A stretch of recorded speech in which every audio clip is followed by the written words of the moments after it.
Hey everyone, I hope you're having an awesome day and welcome back to my channel. Today we're taking on a brand new build straight from Star Wars, Episode 4. Well, sort of. Since Easter is right around the corner, I decided to mix a little holiday spirit with a galaxy far, far away. Instead of building the classic Death Star from A New Hope, I took on a slightly more egg-centric challenge. That's right, I built the Death Star as a ginormous Easter egg. Same iconic battle station, same intimidating super laser. Just in a shape that would make the Easter Bunny hop into the nearest star cruiser, punch the hyperdrive, and hightail it out of there. Stick around until the very end, because this build goes from a simple idea to a fully operational egg star. See what I did there? And the process gets even more interesting with every step of the build. So, grab your popcorn, strap in, and let's jump to hyperspace with that bunny, because we're building this thing faster than the Kessel Run itself. So let's go. As with all my builds, I like to start off with a quick illustration of the main overall design. It helps me visualize how everything will come together before I dive in. Most of the materials I'm using were already lying around my shop, so assembling this battle station should be a smooth ride, I hope.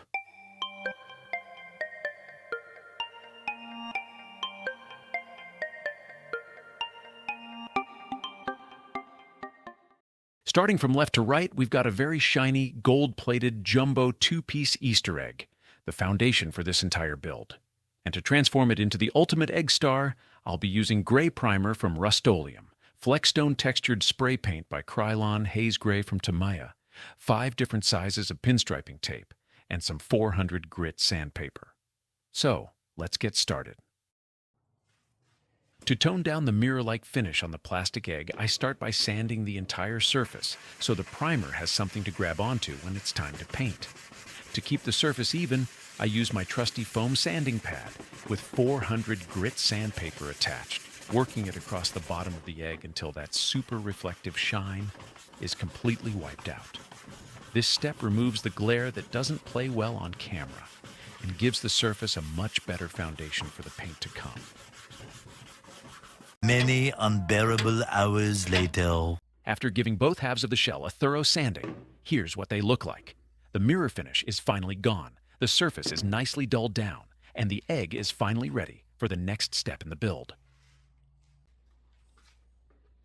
I wasn't planning to cut an actual opening for the super laser, but it just wouldn't look the same.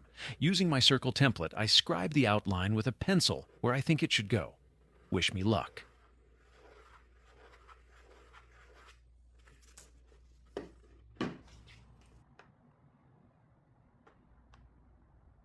This is going to be nerve-wracking.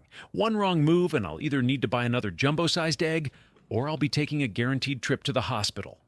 Let me know in the comments what you think will happen, a cracked egg or an emergency room visit. Just curious.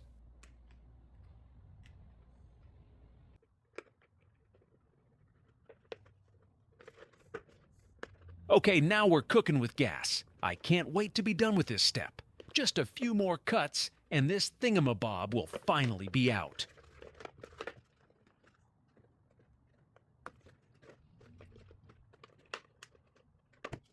Finally! At last, the concave dish is free. Now how am I going to attach it to the rest of the egg? While figuring out a way to attach the super laser dish to the egg, I'll sand the edge of the concave piece while I think things through.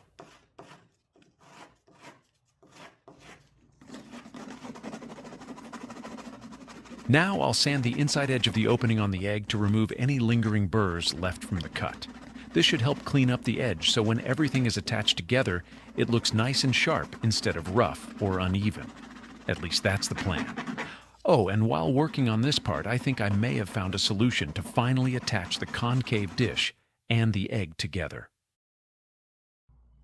I'll use HVAC aluminum tape cut into 3 strips to attach the 2 pieces together.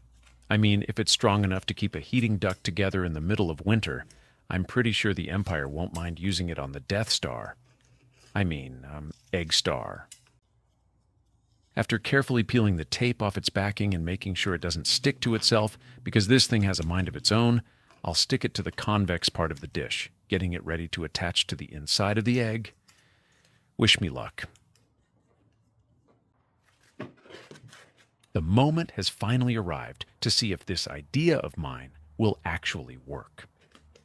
All I have to do is hover the concave dish carefully in the right orientation, make sure it stays perfectly centered, and tape it securely into place.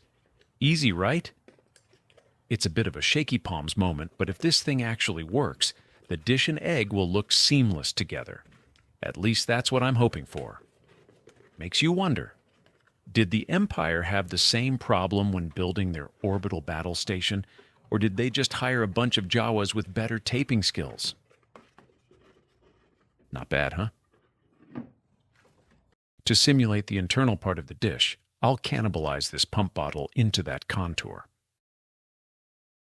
And with a little movie magic, this is what it looks like. To attach it to the center of the concave dish, I'll use CA glue, eyeballing it as I go, to make sure it sits just right. Otherwise, the Empire is going to have a lot of misfires.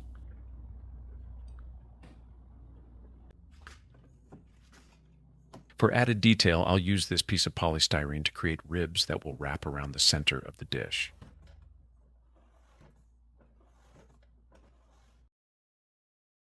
After carefully cutting it, this is what it looks like. To measure the length, I'll just use the actual part itself instead of taking measurements. Here are all 8 pieces, trimmed and ready to go. To attach the ribs, I'll use the tip of my tweezers to position each one and secure it with CA glue. I take my time on each piece, making sure they're evenly spaced and perfectly aligned, so the detail looks clean and precise.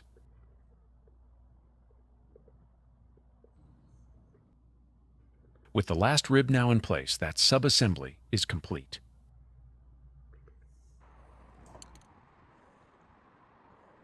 With both halves of the structure now complete, I'll move on to sealing everything with Rust-Oleum's fast-drying gray primer. This primer not only helps the paint stick better, but it also evens out the surface, filling in tiny imperfections and giving the whole piece a smooth, professional-looking finish before we move on to the next steps. The next morning. Using this printout of the real prop as a reference, I'll recreate the contour of the surface panels, adding my own artistic twist along the way.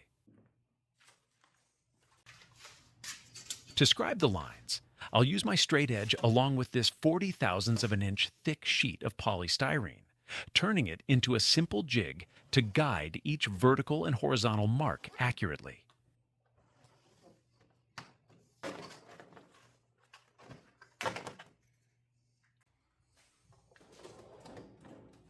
I'll use my cordless drill to make holes in the jig just big enough to mark the lines with a pencil.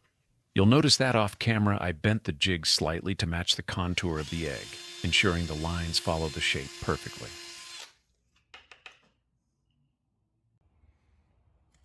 Using my pencil and this nail glide, I'll attach it to the top of the jig and insert it into the hole at the top of the egg, allowing me to scribe horizontal lines, following the egg's curve perfectly and giving me a reliable guide for the next detailing steps.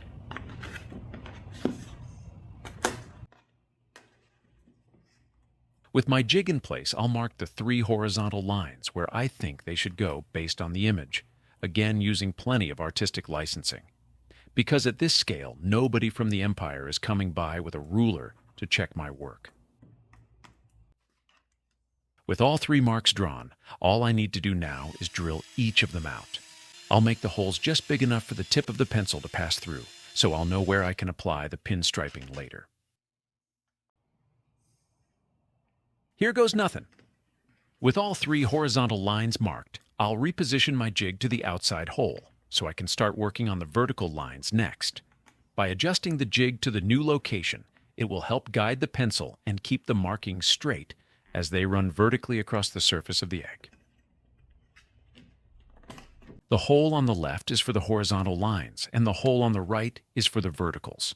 So I'll reposition the nail glide to the right outer hole and insert it into the top of the egg, so I can start scribing more lines.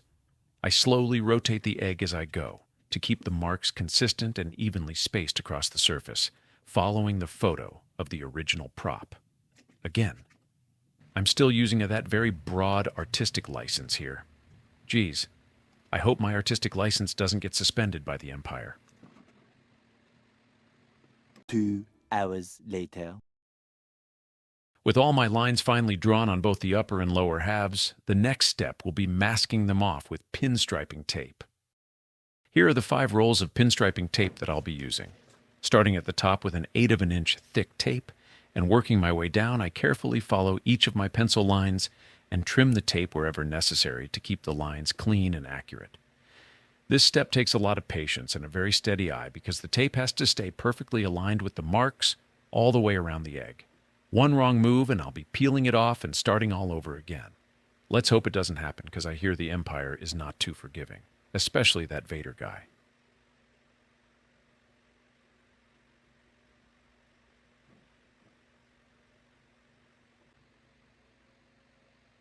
Slowly but surely wins the race. I wonder how long this is going to take. 1,000,000 zillion jillion dillion cotillion times later. Well, after it's all said and done, this is what the masking looks like.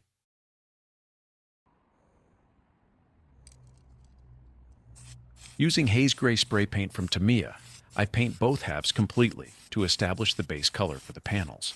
And if you happen to hear some heavy breathing in the background, don't worry. It's not Vader stopping by to supervise the build. It's just me wearing my respirator. Now, I'll set them aside overnight so they can dry. The following day.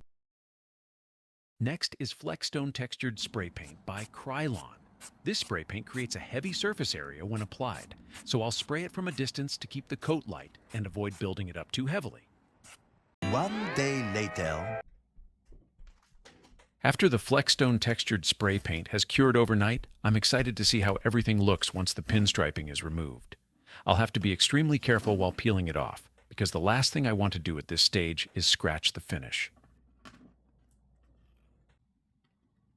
Once a section of the tape has been removed, I slowly peel the verticals downward to reveal the masked lines underneath. Wow, that's starting to look pretty cool, right? With most of the pinstriping now removed, I'll shift my attention to the trench area and begin carefully removing the masking there as well. This part takes a little extra patience so the edges stay clean and the surrounding finish doesn't get scratched. Now I'll move on to the upper section, starting with the ribs on the concave dish. Using my X-Acto knife, I'll carefully trim the masking around each rib with a steady hand to keep the edges nice and clean. 1 eternity later. With that out of the way, here's the pile of tape that was removed. I noticed that some of the pencil lines I had scribed earlier were still showing through. To fix this, I carefully brushed on another layer of gray primer, blending everything together and giving the surface a smooth, even finish. Since the bottom half has 3 open holes, I decided to add nail glides, securing them firmly in place with hot melt glue. These supports will lift the egg just enough off the surface, giving it a stable base and preventing it from rubbing or scratching the display area. It also helps the piece sit evenly, so it won't wobble or tip over, which is especially important for a round prop like this one. And here are both halves, finally completed. The only thing left to do now is join them together. I carefully place the upper half over the lower half, align them precisely, and snap fit the 2 pieces together. This is easier said than done. This step takes a lot of trial and error to get it just right, making sure the edges line up perfectly and the fit is snug without forcing anything. A little adjustment here and there goes a long way, and patience is key to avoid accidentally cracking this egg. At this stage, I decided it was time to add that iconic finishing touch, the famous trench. I grabbed a 30-inch length of 1/16-inch pinstriping tape, which I had prepared and finished the same way as the rest of the panels, so it would blend seamlessly. Getting it perfectly centered was trickier than it sounds. This is one of those steps where a steady hand is absolutely crucial. I carefully laid the painted tape along the center line, then slowly rolled the egg across my table, making sure the tape stuck evenly and didn't wrinkle or shift. A few awkward pauses, and more than one moment where I thought the egg might just launch itself across the room. But with patience and a little bit of persuasion, the trench went on smooth and straight, giving the egg star that instantly recognizable battle station look. Now where do I put that open exhaust port I keep hearing about? Oh well, must not be that important anyway.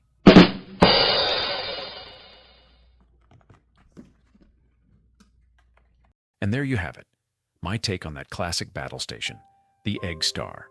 If it weren't designed to blow up planets, it'd actually be kind of cute, don't you think? Imagine how amazing this would look in any Star Wars-themed room, office, man cave, or even home theater. If you enjoyed today's build, don't forget to like, subscribe, hit that bell, share, and leave a comment down below. To help support the channel, check out my Etsy store at toyandpropmasters.etsy.com, where you'll find something unique for everyone. Thanks for watching, and I'll see you in the next build.